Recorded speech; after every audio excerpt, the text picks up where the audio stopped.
हमारे शास्त्र का वचन है ज्ञानम लब्ध्वा परम शांति, कि जब ज्ञान आएगा तब परम शांति मिलेगी। और ज्ञान कब आएगा?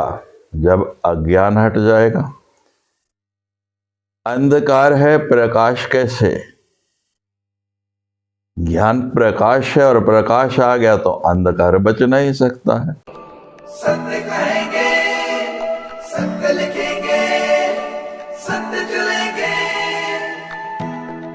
नमस्कार दोस्तों, जुड़ चुके हैं दैनिक स्टेट समाचार के साथ। वैसे तो हर बार हम कुछ आप तक सत्य की चीज़ें लेके आए हैं, ऐसे नहीं कहा जाता सत्य कहेंगे सत्य लिखेंगे। स्टेट समाचार की यही एक कोशिश प्रयास रहता है कि आप लोगों तक हम ज़रूरी सूचनाएं, ज़रूरी खबरें जो भी आप तक पहुंचाएं। इसी के चलते आज हमारे साथ एक ऐसी हस्ती हैं जिनका नाम ही लेना बहुत बड़ी बात है, स्वामी हृदयानंद गिरी जी।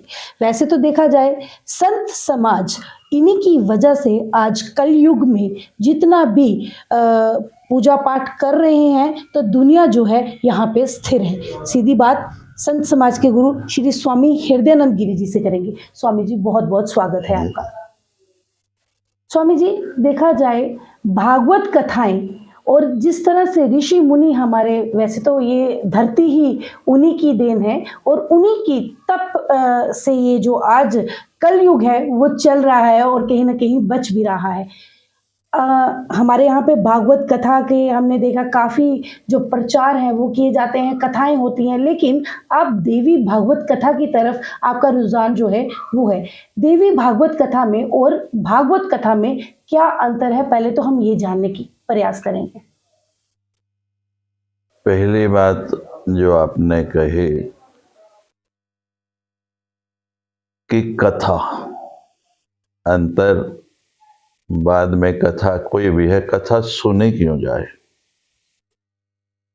हर आदमी व्यथित है, हर व्यक्ति को कोई ना कोई समस्या बनी हुई है और उस समस्या के कारण ही जिसको देखो वो कहता है बड़ी टेंशन है।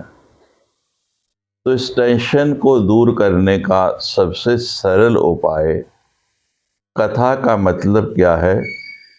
जब आप परेशान होते हैं तो कोई सीरियल लगा लिया, फिल्म देखने चले गए ताकि हमारा ध्यान उस विषय से हट जाए।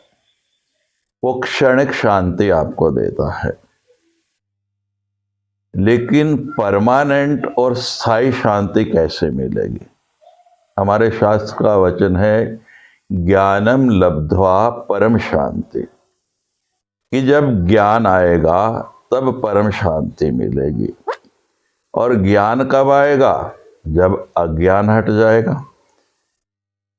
अंधकार है, प्रकाश कैसे?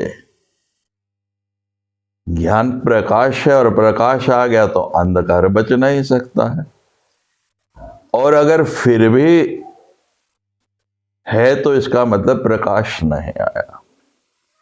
तो कथा एक माध्यम है जो हमारे अज्ञान को दूर करके ज्ञान देके प्रकाशित करते हैं। भागवत के अनुसार भागवत सुनने से परीक्षित का मोक्ष हो गया। ऋषि का श्राप था, मरा हुआ सर्प ऋषि के गले में डाल दिया और ऋषि ने कहा कि जिसने भी सर्प डाला है 7 दिन में उसकी मृत्यु हो जाएगी। ये प्रचलित कथा है। और इसी कारण जन्मेजय निश्चिंत बैठे हुए कि मेरे पिता का मोक्ष हो गया है। लेकिन नारद जी एक दिन आए तो बताया कि तुम्हारे पिता का मोक्ष नहीं हुआ और तुम्हारे जैसा सुयोग्य पुत्र होते हुए उसके लिए कोई प्रयास नहीं करे, उद्यम नहीं करे, तो ये लज्जा की बात है। तो जन्मेजय कहते महाराज ये तो मैं पहली बार सुन रहा हूं, मेरे पिता का मोक्ष सब कहते हो गया और आप कहते नहीं हुआ। तो नारद जी ने बताया कि तुम्हारे पिता की अकाल मृत्यु हुई है। अब जब पूछा कि अकाल मृत्यु क्या है, तो नारद जी ने बताया कि अकाल मृत्यु के 3 कारण हैं।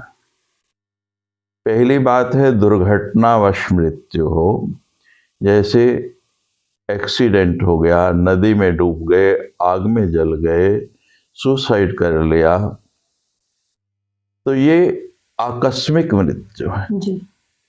दूसरा कारण बताया किसी ऋषि महात्मा का श्राप हो, और तीसरा कारण है आप सभी लोग जब अंतिम समय हो तो उसको उतार के जमीन पर लेटाते हैं।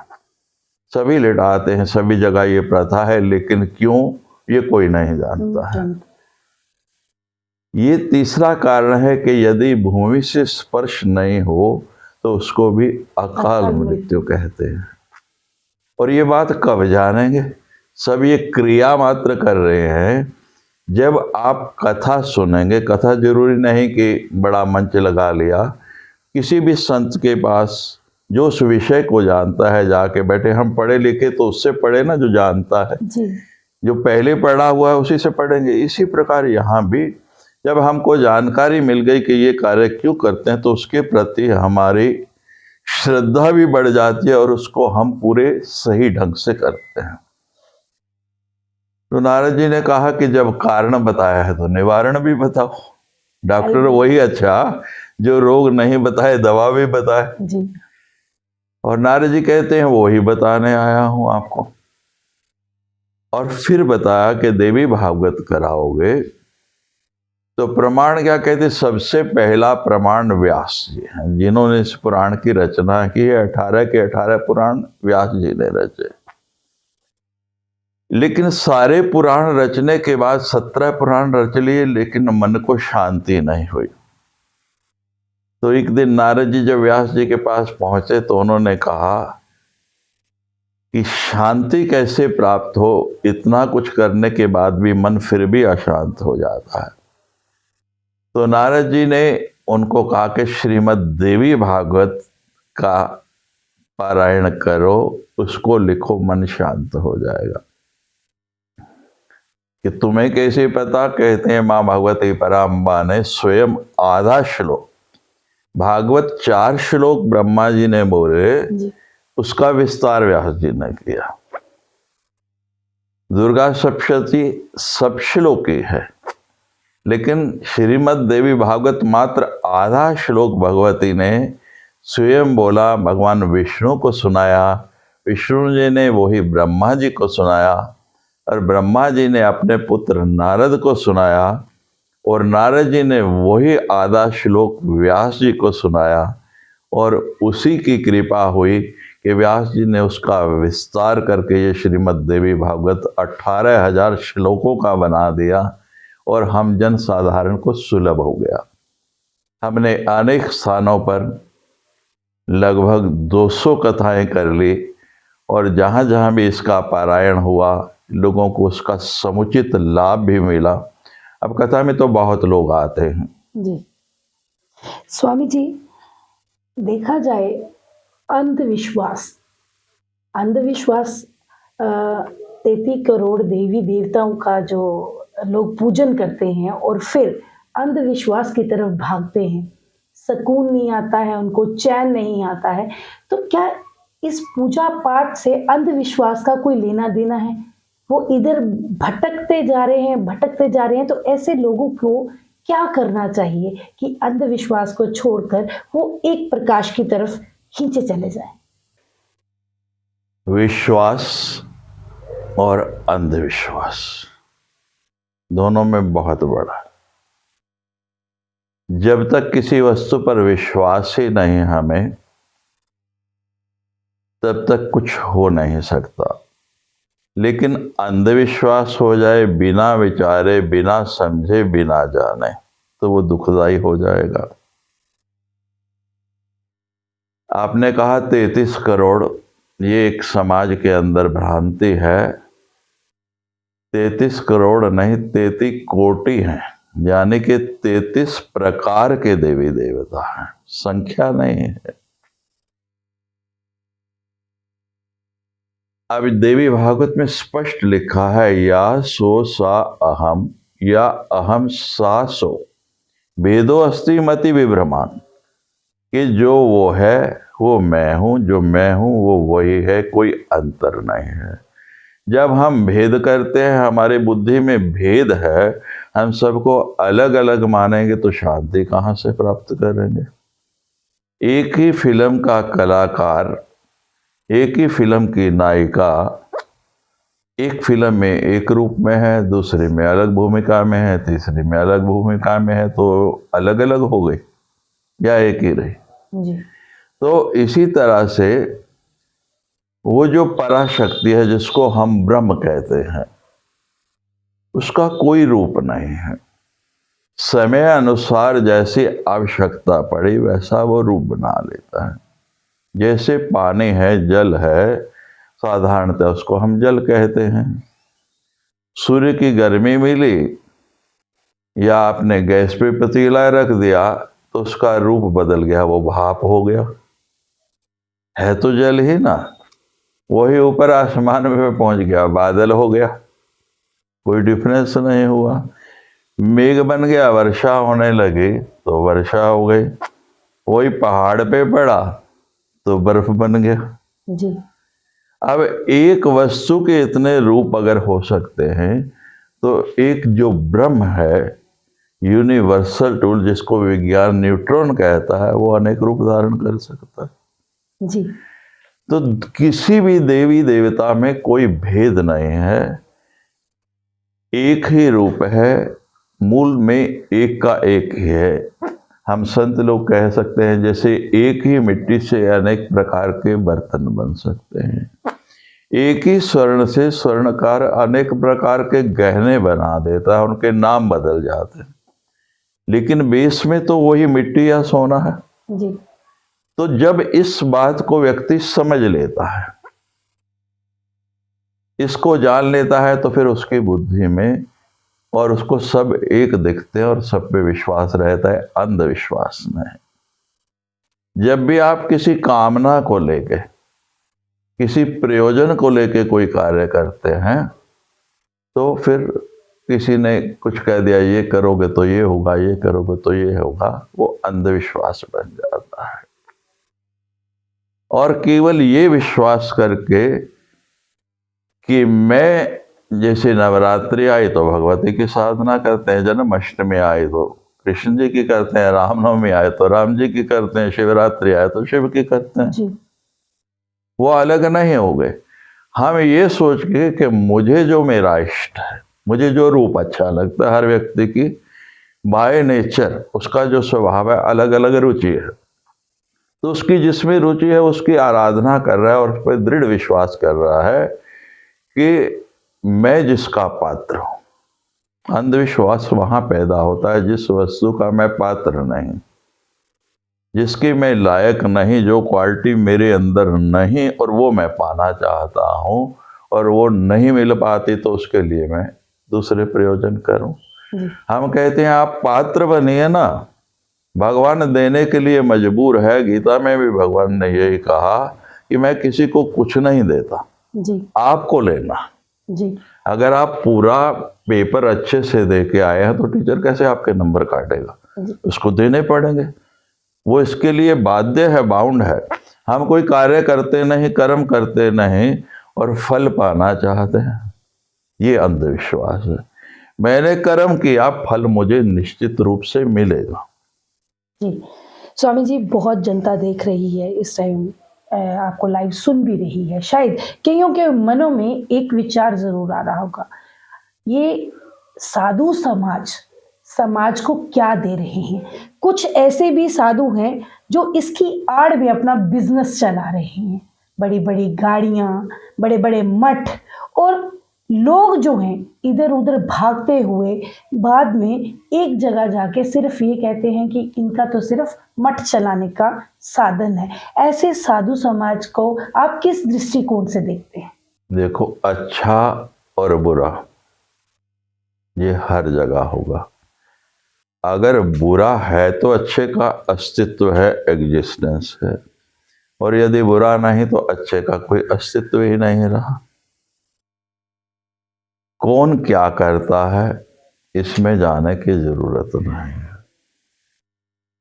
जिसने ये सृष्टि बनाई है वो भगवान भी सबको सुधार नहीं पाया, तो हम कैसे सुधारेंगे? जी। हमको प्रयास करना है अपने आप को सुधारने का। संपूर्णता और पूर्ण अधिकार किसी के ऊपर है तो वो हमारा अपने ऊपर। किसी भी, चाहे आपका रक्त का संबंध है यानी पारिवारिक संबंध है, चाहे सामाजिक संबंध है, आप किसी दूसरे के लिए इतने चिंतित नहीं रहे। हम प्रयास करें, हो जाए ठीक है। हमें पहले अपने आप को सुधारना है। मैं सुधर गया तो सब सुधर गए। जी। अब संत की परिभाषा बड़ी अलग सी है। समाज मेरे जैसे कपड़े डाल के कोई भी घूमे तो वो संत हो गया, ये नहीं है। और दूसरे, आजकल का जो मीडिया है, हमारे से भी पहला प्रश्न ये आता है कि आप टीवी पे आते हैं, यानी संत का मापदंड हो गया कि आप टीवी पे आते हैं। और अगर आप देखें तो जितने भी धार्मिक चैनल हैं उन पे संत बहुत कम और कथावाचक अधिक आते हैं। जी। और भ्रमित करने में मेरी बात अच्छी नहीं लग सकती बहुत लोगों को, मीडिया पे बोलना भी नहीं चाहिए, लेकिन मैं साहस करके बोल रहा हूँ। आजकल सबसे अधिकांश भ्रमित जो समाज हो रहा है, जितने भी बड़े बड़े ज्योतिषी सब चैनलों पर आ रहे हैं। जी। और प्रातः काल से लेकर सायंकाल तक लोग केवल वही मेरा भविष्य क्या है। जी। और मेरा कहना है, मैं आपके चैनल के माध्यम से भी लोगों को बताना चाहता हूं कि कोई जोशी ऐसा नहीं हुआ जो आपके हाथ की या मस्तक की लकीरें बदल दे। वो बता सकता है कि ये रेखा ये है, लेकिन उसको बदल नहीं सकता। उस रेखा को बदलेगा कौन? आपका कर्म। कर्म करके आप हाथ की रेखा भी बदल सकते हैं और भाग्य की रेखा भी बदल सकते हैं। अच्छा कर्म करने की ओर दौड़ो।